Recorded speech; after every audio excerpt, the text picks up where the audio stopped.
आज का हमारा तीसरा क्लास है। ठीक है। इससे पहले हम बात कर चुके थे एग्रीकल्चर और एग्रीकल्चर इकोनॉमिक। ठीक है, मतलब भारतीय अर्थव्यवस्था में कृषि का क्या योगदान है। ठीक। और दूसरे क्लास में हमने देखा था कि भारत की जलवायु की स्थिति कैसी है। ठीक है। भारत में मानसून कब आता है, कैसे आता है। ठीक है। और आज का हमारा तीसरा क्लास है। आज हम टच करेंगे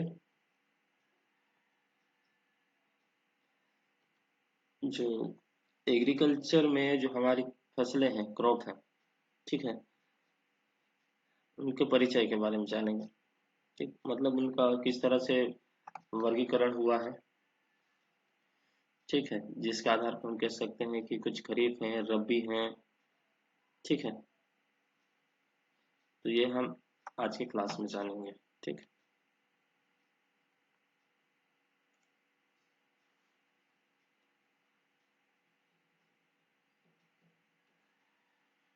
है, फिर स्टार्ट करते हैं।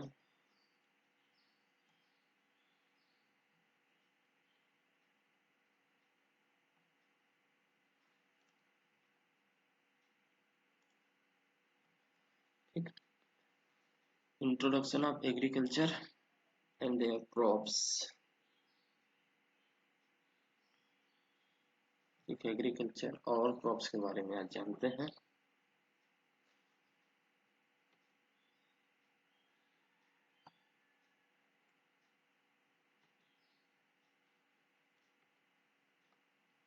ठीक है, हम लोग पहली क्लास में एग्रीकल्चर के बारे में भी पढ़े थे।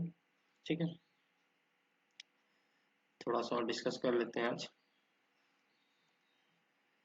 एग्रीकल्चर जो शब्द होता है वो लैटिन शब्द से मिलकर बना होता है।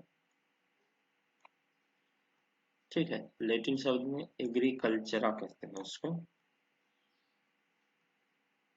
ठीक, जिसका अगर हम देखें एगर। ठीक है, अगर अंग्रेजी में देखें तो एगर और उसका अर्थ होता है एक क्षेत्र।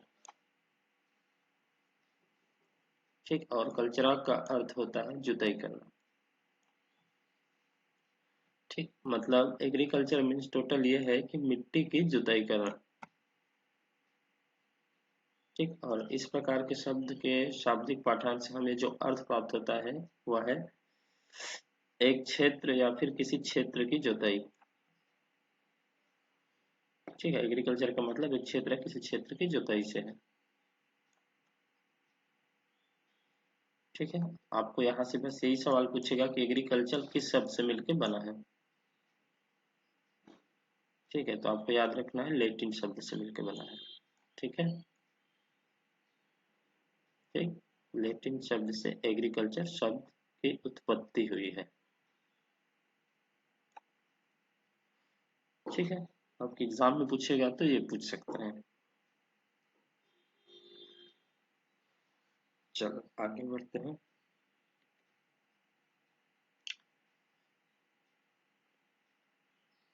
अबे, एग्रोनॉमी। ठीक है, सस्य विज्ञान। ठीक है, एग्रोनॉमी है सस्य विज्ञान जिसमें हम फसलों की खेती और उनका प्रबंधन के बारे में जानते हैं।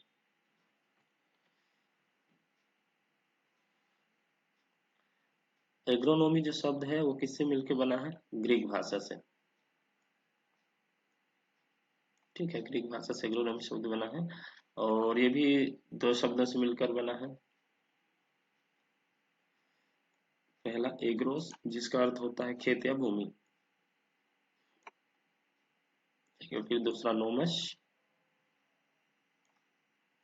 जिसका अर्थ होता है प्रबंध करना या मैनेजमेंट। ठीक, तो हम सीधा कह सकते हैं कि भूमि का प्रबंधन करना। ठीक है, एग्रोनॉमी का मतलब होता है भूमि का प्रबंधन करना। ठीक है, मैनेजमेंट ऑफ लैंड या सॉइल। ठीक है, सस्य विज्ञान वह विज्ञान है जिसमें फसल उत्पादन, मृदा प्रबंधन तथा कृषि भूमि का उपयोग किया जाता है। ठीक है, तो इसमें आपको पूछेगा एग्रोनॉमी जो शब्द है वो किस भाषा से मिलकर बना है। तो एग्रोनॉमी शब्द किससे मिलकर बना है? ग्रीक भाषा से।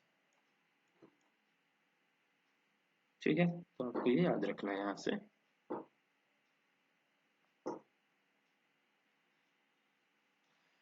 चलो नेक्स्ट।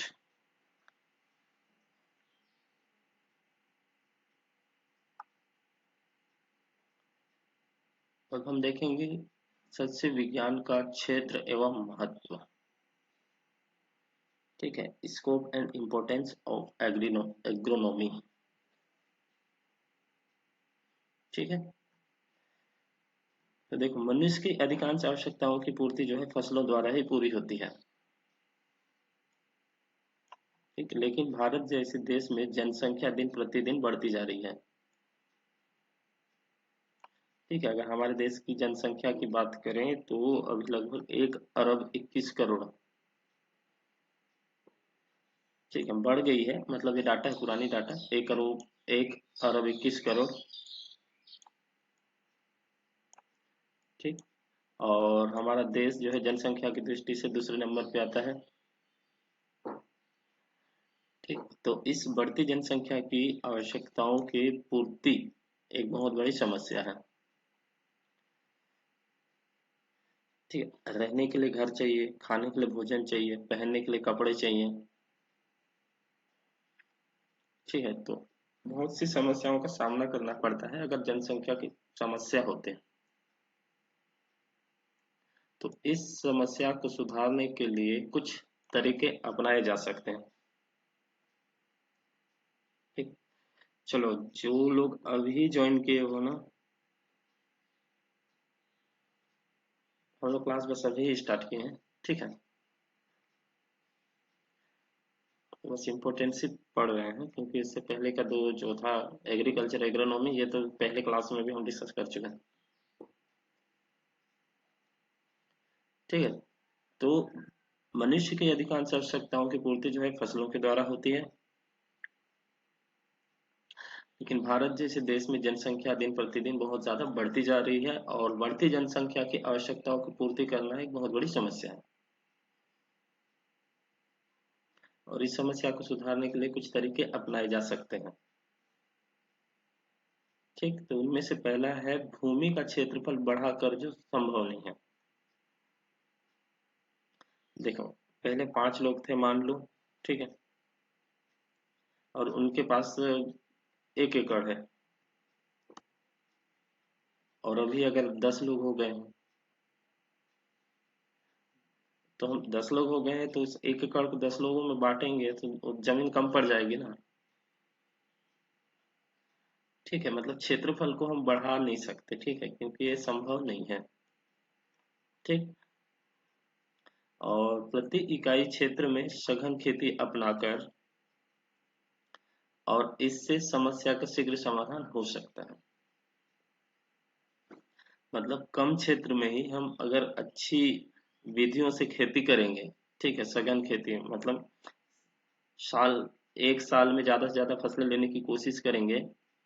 ठीक है, तो उससे क्या है, हमारे पास उपज ज्यादा होगा, ज्यादा अनाज होगी, जिससे क्या है हम लोगों की आवश्यकताओं को पूरी कर सकते हैं। ठीक, फिर थर्ड है हमारे देश में उर्वरकों, सिंचाई, फसल सुरक्षा, कृषि तकनीकी का ज्ञान कम है। ठीक है, मतलब उर्वरक का भी उपयोग करना चाहिए, कौन सा उर्वरक ठीक है किस फसल के लिए ज्यादा जरूरी है, और सिंचाई कौन से फसल में कितना पानी चाहिए। ठीक है, और कौन कौन से समय में देना चाहिए, और फसल सुरक्षा कौन सी रोग, बीमारी, ठीक है, कीड़ों से हम कैसे बचा सकते हैं अपने फसलों को। ठीक है, तो इस तरह से जो है जो तकनीक है उसकी थोड़ी सी कमी है। ठीक है, हमारे देश में अभी तो वैसे बहुत सारे कृषि वैज्ञानिक हैं जो रिसर्च कर रहे हैं। ठीक है, लेकिन उसके बाद भी कुछ कुछ तकनीकी जो है कम है अभी। ठीक है, तो सबसे पहले हमको इन तकनीकी ज्ञान को बढ़ाना चाहिए। ठीक है, और अपनी स्थिति में सुधार कर सकते हैं हम लोग। ठीक है, फिर फोर्थ है फसलों की उपज पर विभिन्न कारक, जैसे जलवायु, ठीक है, मृदा, मिट्टी, ठीक। और खेत की तैयारी, मतलब हम जल्दी तैयारी करते हैं या देर से तैयारी करते हैं। फिर बुआई का समय, फसल की जातियां, मतलब हमारे पास अच्छी किस्म है या हम परंपरागत चलती आ रही पुरानी किस्मों का उपयोग करते हैं। फिर बुआई का तरीका, ठीक है, जैसे अभी पुराने जमाने में धान पे डायरेक्ट क्या है, सोइंग किया जाता था, यानी खेत में ले जाकर डायरेक्ट हाथों से छिड़काव कर दिया जाता था। लेकिन अभी नर्सरी तैयार करते हैं और फिर उसको क्या करते हैं, पौधा जब 25 30 दिन का जब हो जाता है, जब उसमें 4 से 5 पत्तियां आ जाती है, तब उसको मुख्य खेत में ले जाके लगाया जाता है, रोपण किया जाता है, ठीक है। फिर खाद एवं सिंचाई की मात्रा, मतलब कितना खाद देना चाहिए, कितना नहीं देना चाहिए, कितना पानी की मात्रा होनी चाहिए, और उसमें जो आने वाली खरपतवार की समस्या, बीमारी, कटाई, मड़ाई आदि का प्रभाव पड़ता है, ठीक है। मतलब अगर आपको फसल का अच्छा उपज चाहिए तो आपको जलवायु के बारे में जानना है, मृदा के बारे में जानना है, खेती की तैयारी, बुआई का समय, ठीक है, और सही फसल की किस्म होनी चाहिए, बुआई का तरीका सही होना चाहिए, खाद एवं सिंचाई की मात्रा आपके पास पर्याप्त होनी चाहिए, ठीक है। खरपतवारों का आपको प्रबंधन करने आना चाहिए, बीमारी का प्रबंधन करने आना चाहिए, सही टाइम पर कटाई, फिर बाकी उसका जो मढ़ाई आदि जो है, इनका प्रभाव पड़ता है हमारी फसल की उपज पर, ठीक है। तो इन सभी कारकों को ठीक करके उत्पादन में वृद्धि की जा सकती है, ठीक है। जितनी ज्यादा उपज होगी, तब हम जो हमारी देश की जो बढ़ती जनसंख्या की समस्या है, उसकी पूर्ति कर सकते हैं, ठीक है। चलो फिर आगे चलते हैं।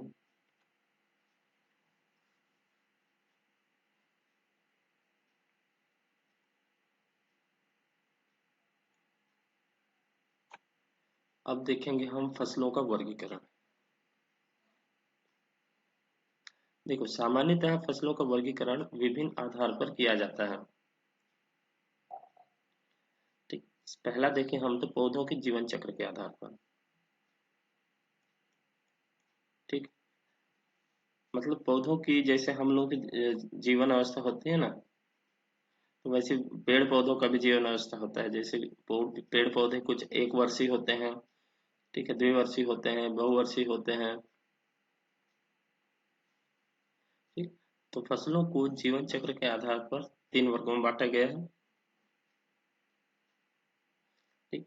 तो पहला है आपका एक वर्षीय। एक वर्षीय फसलें, जो फसलें अपना जीवन चक्र 1 वर्ष के अंदर पूरा कर लेती हैं,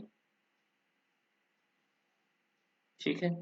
मतलब 1 वर्ष में ही उनमें फूल आ जाएगा, ठीक है, फिर फल बन जाएंगे या फिर जो भी बीज बन जाएंगे, ठीक। और 1 साल के अंदर ही फिर पौधा जो है खत्म हो जाएगा। ये एक वर्षीय फसलें कहलाते हैं, ठीक है। जैसे आपका धान है, गेहूं है, चना है, जौ, सोयाबीन, ठीक है। फिर दूसरा है द्विवर्षीय फसल, ठीक, जिसको बाइएन्युअल क्रॉप कहते हैं, और एक वर्षीय को एनुअल कहा जाता है, ठीक। तो द्विवर्षीय फसलें, जो फसलें अपना जीवन चक्र 2 वर्ष में पूरा करती हैं, ठीक है। मतलब पहले वर्ष में क्या करेंगी, अपना वृद्धि करेंगी, ठीक है। उसके बाद दूसरे वर्ष में बीज का उत्पादन करते हैं, ठीक। जैसे आप मूली देखे होंगे, प्याज देखे होंगे, ठीक है। तो ये पहले वर्ष क्या है, सिर्फ अपना वृद्धि करते हैं, और इनका बीज उत्पादन के लिए जो है दूसरे वर्ष में बीज बनता है, ठीक। जैसे चुकंदर हो गया, ठीक है, एग्जाम्पल। पहले वर्ष में सिर्फ अपनी वृद्धि करती है, दूसरे वर्ष में क्या है, उसमें बीज बनता है। तो ये द्विवर्षीय फसलें कहलाती हैं। फिर है आपका बहुवर्षीय फसलें, पेरेनियल क्रॉप्स,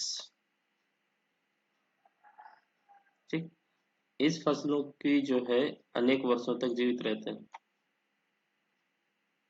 मतलब इस वर्ग के जो पौधे होते हैं वो 2 से ज्यादा वर्ष तक जो है जीवित रहते हैं। ठीक है, जैसे आप गन्ना ले सकते हो, गन्ना एक बार आप लगा दोगे तो आप उसमें 2 से 3 फसल ले सकते हो। ठीक है, वो भी बहुवर्षीय फसल में आती है। ठीक। लूसन, लूसन जो है एक चारा वाली फसल है, और नेपियर घास भी चारा वाली फसल है, तो ये भी क्या है, बहुवर्षीय फसल में आते हैं। ठीक है।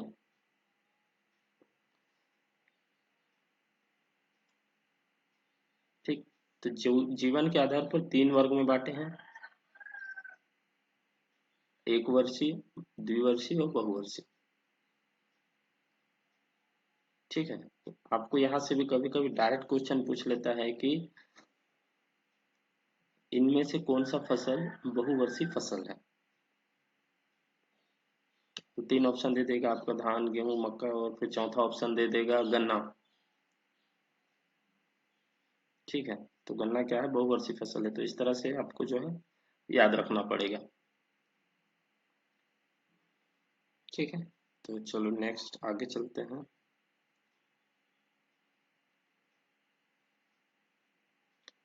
अब आगे देखेंगे हम कि ऋतुओं के आधार पर फसलों का वर्गीकरण।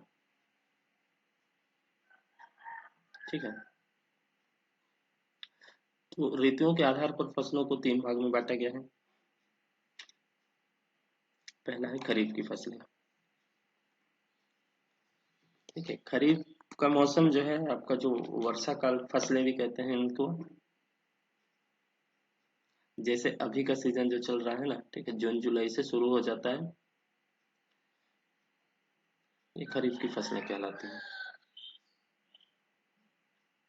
अब देखो, इस वर्ग की फसलों को बोते समय अधिक तापमान चाहिए तथा आर्द्रता, ठीक है, और पकते समय शुष्क वातावरण की आवश्यकता होती है। देखो, हम लोग जून में बुआई करते हैं, ठीक है, 15 जून के बाद, मतलब गर्मी के टाइम पूरा जमीन क्या हो जाता है, गर्म हो जाया रहता है, ठीक है, मिट्टी गर्म हो जा रहा है। तो इस टाइम जब हम बुआई करते हैं तो इस टाइम थोड़ी ज्यादा तापमान चाहिए अंकुरण होने के लिए, और आर्द्रता भी ज्यादा चाहिए। ठीक है, ह्यूमिडिटी जिसको बोलते हैं। और उसके बाद पकते टाइम जो है थोड़ा सा सूखा वातावरण चाहिए। ठीक है, ना ज्यादा तापमान हो ना ही ज्यादा आर्द्रता हो। ठीक है, और इन फसलों का न्यूनतम जो तापक्रम होता है, सबसे कम तापमान 15 से 19 डिग्री सेल्सियस तक जो है पौधे सहन कर सकते हैं। ठीक है, न्यूनतम तापमान। व अनुकूल तापमान जिसको कह सकते हैं ऑप्टिमल टेम्परेचर, ये आपका 32 से 36 डिग्री सेल्सियस। ठीक है, और अधिकतम तापमान जो है इनका 37 से 45 डिग्री सेल्सियस। ठीक। और इस वर्ग की जो मुख्य फसलें कौन कौन से हैं जो जिनको खरीफ में खेती करते हैं। देखो, मक्का,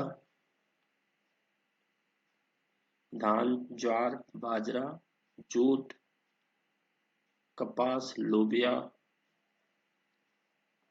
उड़द भी है, मूंग है। ठीक है, और तिल, तिल की खेती भी की जाती है। सोयाबीन की खेती भी खरीफ की फसलों में ही आता है। ठीक है, और अरहर को भी लगाया जाता है खरीफ में ही। और जैसे आपकी कोदो, कुटकी, ठीक है, रागी, इनको भी खरीफ की फसलों में लगाया जाता है। ठीक है, तो ये सब जो है आपको याद रखना है। फिर दूसरा है आपका रबी की फसलें। ठीक है, इस वर्ग की फसलों को बोते समय अपेक्षाकृत कम तापमान चाहिए होता है। ठीक है, जो रबी की फसलें होती हैं ये सर्दी के मौसम में लगाते हैं। तब जो है आपका जो तापमान है वो कम रहता है। और पकते टाइम क्या चाहिए, तापमान थोड़ा सा ज्यादा चाहिए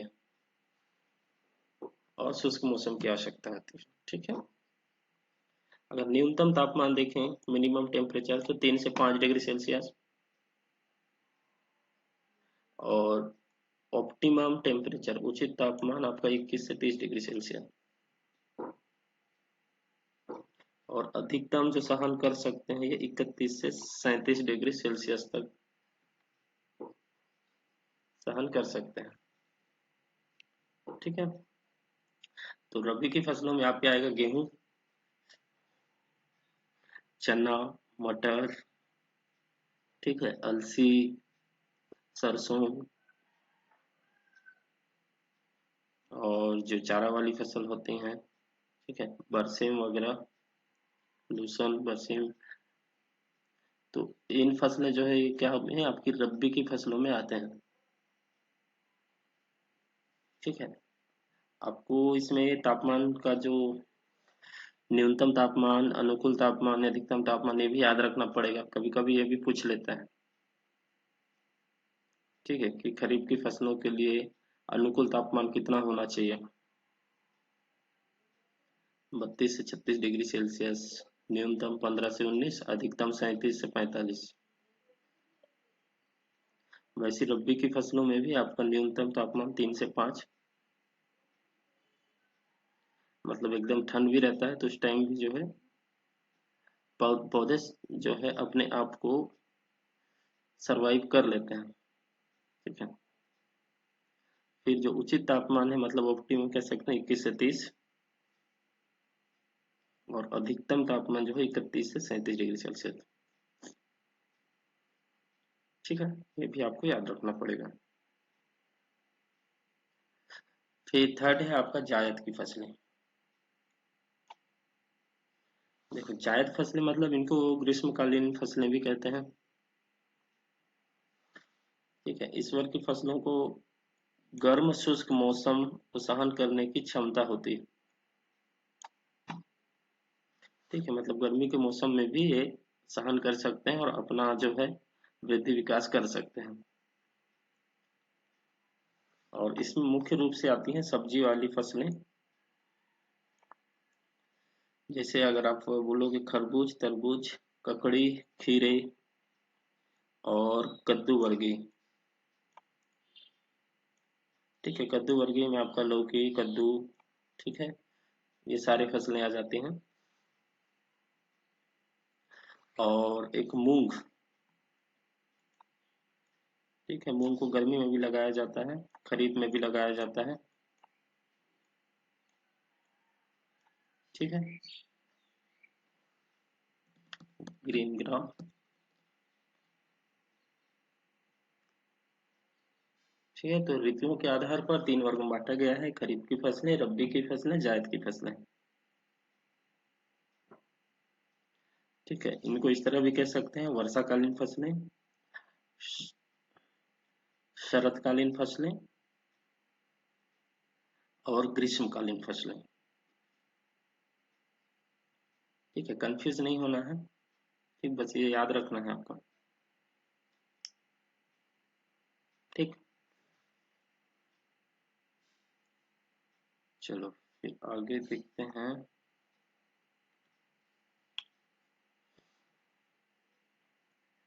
आगे है आपका फसलों का आर्थिक वर्गीकरण।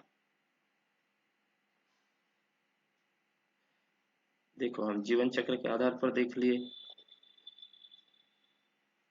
फिर मौसम के आधार पर भी देख लिए,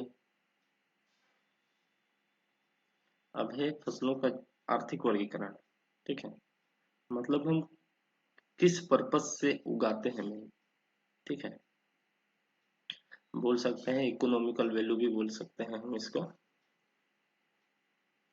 मतलब हमको अनाज के लिए लगा रहे हैं कि तेल के लिए, रेशा के लिए, किस काम से लगा रहे हैं। ठीक है, तो वो आर्थिक वर्गीकरण कहलाएगा।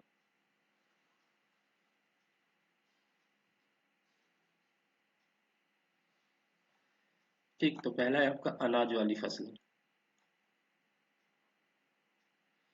देखो, इन फसलों के दाने मनुष्य व पशुओं के आहार में प्रयोग होते हैं और वानस्पतिक भाग पशुओं के चारे के रूप में प्रयोग किया जाता है। ठीक है, जैसे धान की खेती करेंगे तो धान का जो हम लोग खाते हैं चावल के रूप में, और उसका जो भूसा होता है पशुओं को खिलाते हैं अनाज के रूप में, और उसके जो बाकी जो पुआल या फिर जो भी वनस्पतिक भाग है उनको भी हम लोग पशुओं को चारे के रूप में खिला देते हैं।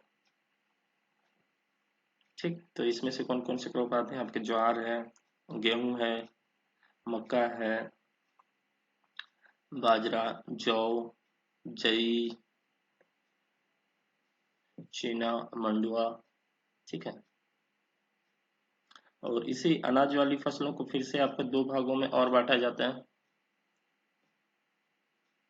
ठीक है, जिसमें से आपके दूसरे भाग में आते हैं कोदो, कुटकी, रागी, ठीक है, सांवा। ये छोटे अनाज वाली फसलें होती हैं। ठीक है, तो इसको भी याद रखना है, अनाज को सीरियल्स को कहते हैं।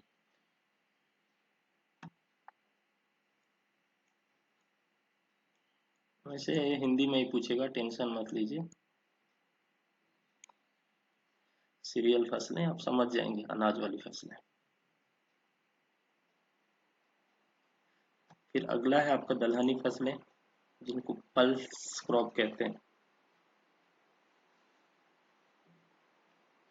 देखो, इस वर्ग की फसलें प्रोटीन की धनी होती है। आपको क्वेश्चन भी पूछेगा कि प्रोटीन की कमी को पूरा करने के लिए किन फसलों का उपयोग किया जाता है, जिसमें आपको अनाज वाली, दलहनी, रेशे वाली, शर्करा, इस तरह से ऑप्शन आ सकते हैं,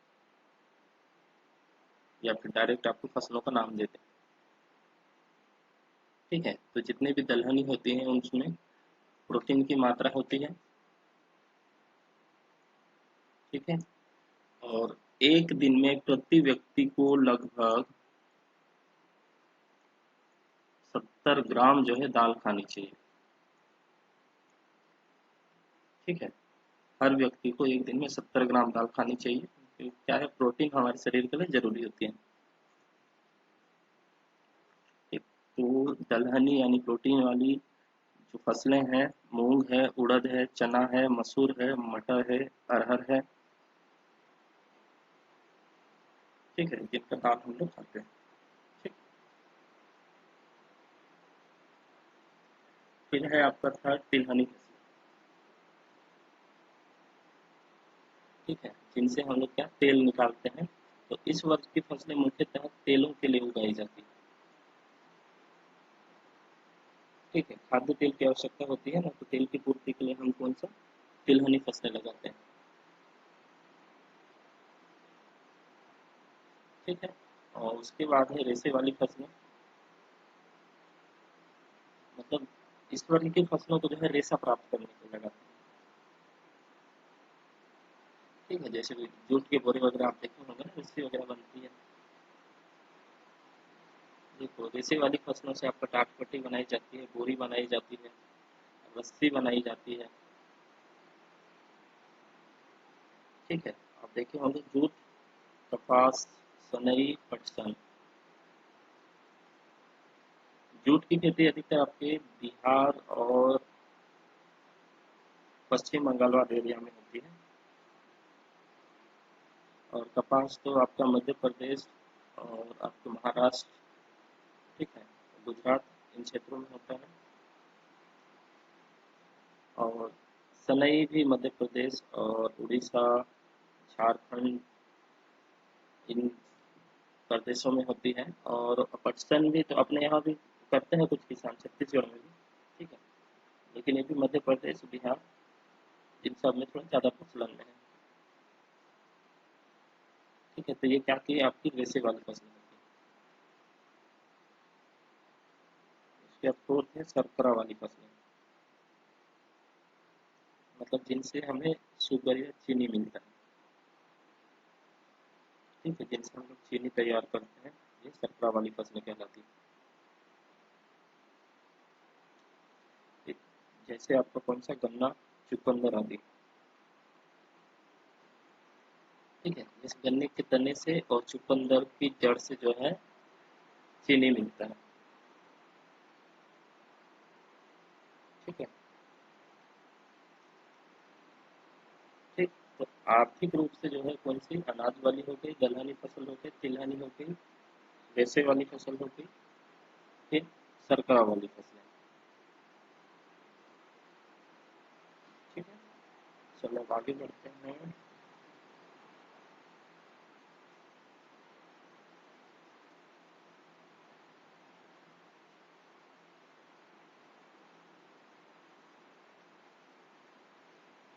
अगली है सब्जी वाली फसलें। ठीक है। ये फसलें सब्जी के लिए उगाई जाती हैं। ठीक है। जिसका हम डायरेक्ट सब्जी के रूप में सेवन करते हैं।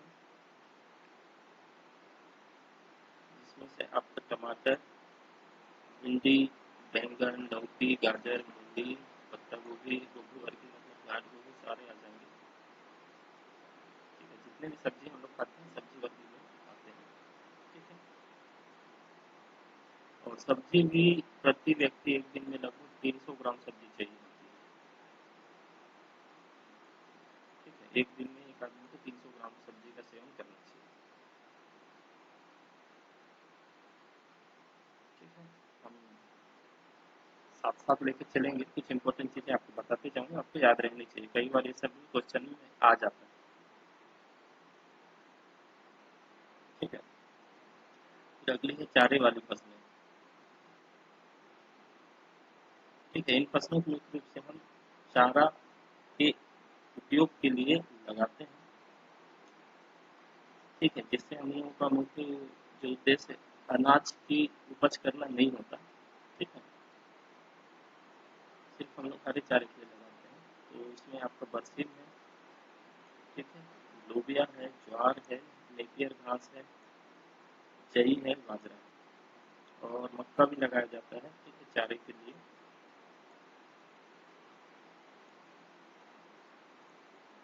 ठीक है। मक्का को भी चारे के लिए लगाया जाता है।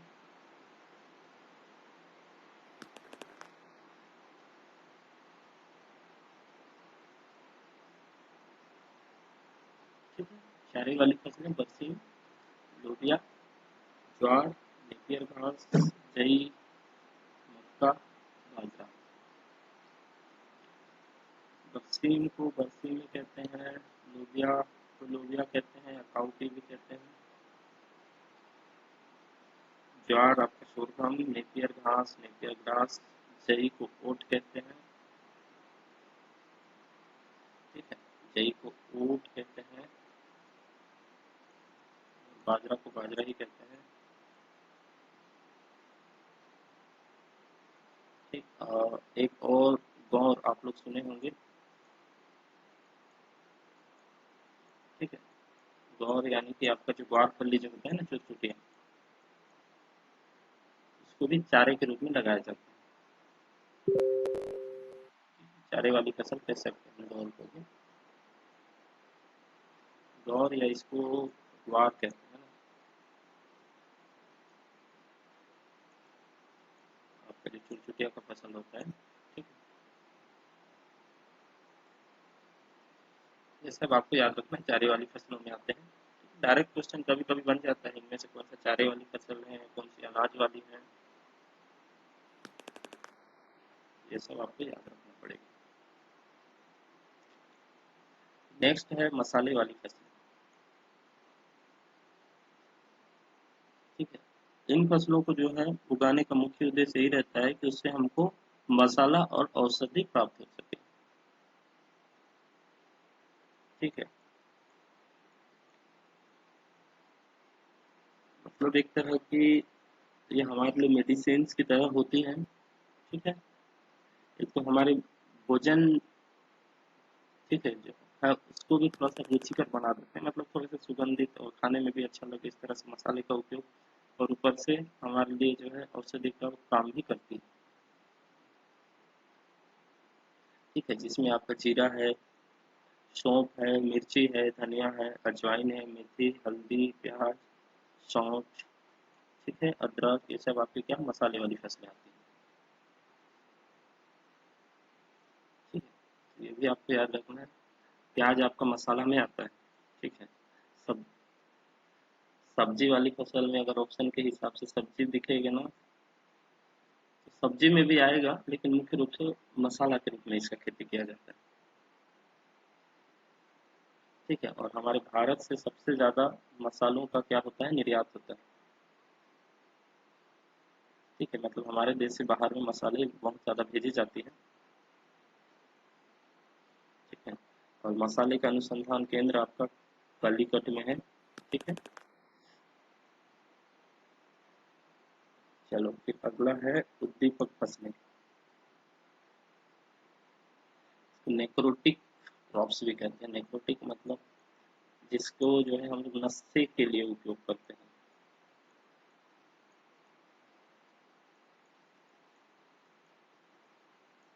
ठीक है। मतलब एक तरह से नशा, यानी कुछ नशीली जो है केमिकल्स पाए जाते हैं इन फसलों में, तो उद्दीपक फसलें या नेक्रोटिक क्रॉप्स कहते हैं।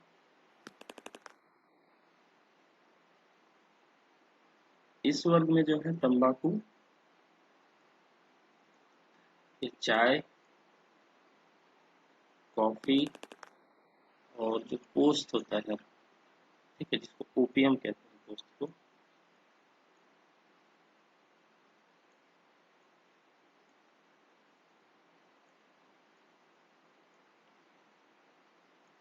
जो ओपियम है, इसकी खेती जब अंग्रेज लोग हमारे देश में थे ना, तब से प्रचलन है, ठीक है। ये सब जो है नशीली फसलें होती है, ठीक है।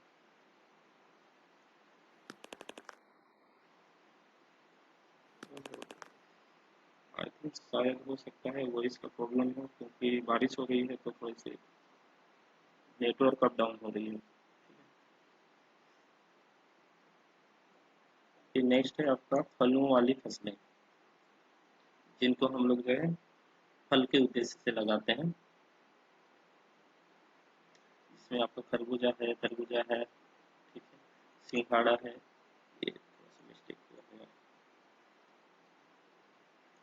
फिर टमाटर है, ठीक है। टमाटर भी फल वाली फसलों में भी आता है, सब्जी वाले में भी आती है, ठीक है। ठीक, तो ये फलों वाली फसलें हैं, ठीक है। तो आर्थिक रूप से हम कौन कौन सी फसलें लगाते हैं, अनाज वाली, दाल वाली, तेल वाली, रेशे वाली, शर्करा वाली, फिर सब्जी वाली, चारे वाली फसल, मसाले वाली फसल, और नेक्रोटिक क्रॉप्स उद्दीपक फसलें, और फलों वाली फसलें, ठीक है। तो ये हो गए आपके वर्गीकरण वाली फसलें। अभी और भी हैं, ठीक है, हमको और भी आगे पढ़ना है, ये तो भी शुरुआत है, एक क्लास और लगेगा फसलों का वर्गीकरण। चलो, तो अगला पॉइंट है भूमि की उपयुक्तता के आधार पर,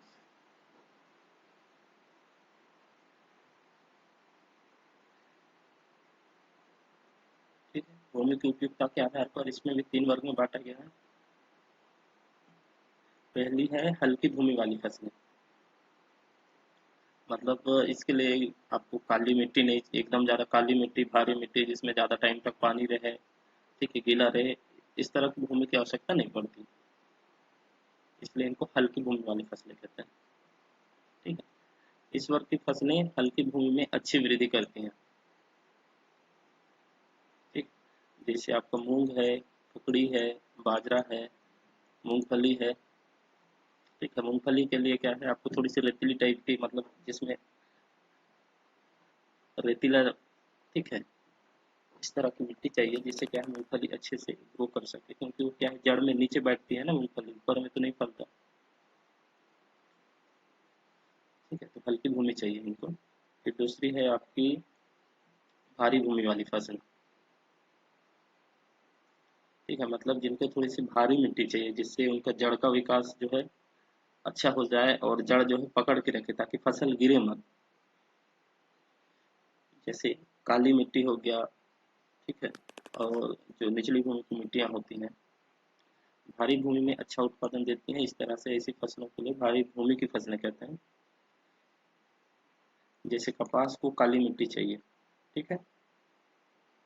और धान को भी भारी अच्छी मिट्टी चाहिए, जिससे क्या है जड़ अच्छे से पकड़ हो सके और अच्छा ग्रोथ हो सके। जैसे आप देख रहे हो कि जो ऊपरी जो भूमि होती है, जैसे मरहान वाली जो भूमियाँ होती है ना, ठीक है, अपर लेन जो होती है वहाँ पे धान अच्छे से ग्रोथ नहीं करते, लेकिन जो निचली भूमियाँ होती है, ठीक है, कन्हार मिट्टी जिसको बोलते हैं ना, तो वहाँ की मिट्टी थोड़ी सी हल्की काली और भारी सी रहती है और वहाँ नमी ज़्यादा टाइम तक रहता है, तो वहाँ धान बहुत ही अच्छा होता है, ठीक है। तो ये भारी भूमि वाली फसलें होती हैं, ठीक। उसके बाद थर्ड है आपका मध्यम भूमि वाली फसलें। मध्यम भूमि, ये अधिकतर सब्जियां जो है मध्यम भूमि में ही उगाई जाती हैं, ठीक है। मध्यम भूमि मतलब जिसको क्या बोलते हैं, आपका दोमट मृदा जिसको कहते हैं, ठीक है। दोमट मिट्टी जिसको कहते हैं, जिसको लोम कहते हैं ना इंग्लिश में, लोम सॉइल जो होती है, ठीक है, ये मध्यम भूमि होती है और अधिकतर फसलें जो है इसी मध्यम भूमि में ही उगाई जाती हैं, ठीक है। और इनका पीएच भी लगभग जो है मीडियम ही रहता है, 6.5 7.5 के बीच में, ठीक है। ना ही भारी होती है ना ही हल्की होती है, मध्यम भूमि होती है, जिससे लगभग सारे फसलें जो है अच्छे से अपना वृद्धि एवं विकास कर सके,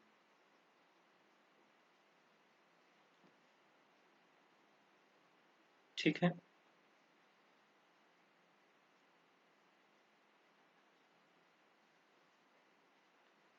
ठीक, तो भूमि की उपयोगिता के आधार पर भी 3 वर्ग में बांटा गया है। हल्की भूमि वाली फसलें, भारी भूमि वाली फसलें और मध्यम भूमि वाली फसलें, ठीक है। अब यहाँ उदाहरण नहीं दिया हुआ है मध्यम भूमि का, तो कंफ्यूज मत होना। आपके जितने भी चना, मटर, गेहूं, ठीक है, मक्का, सोयाबीन, उड़द, मूंग, ये सारी फसलें जो है मध्यम भूमि में आ जाएंगी, ठीक है। चलो फिर आगे बढ़ते हैं।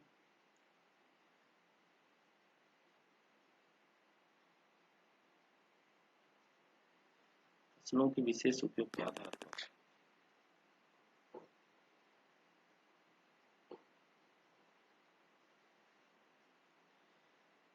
अभी तो आधा नहीं हुआ है वर्गीकरण और बाकी है, ठीक है।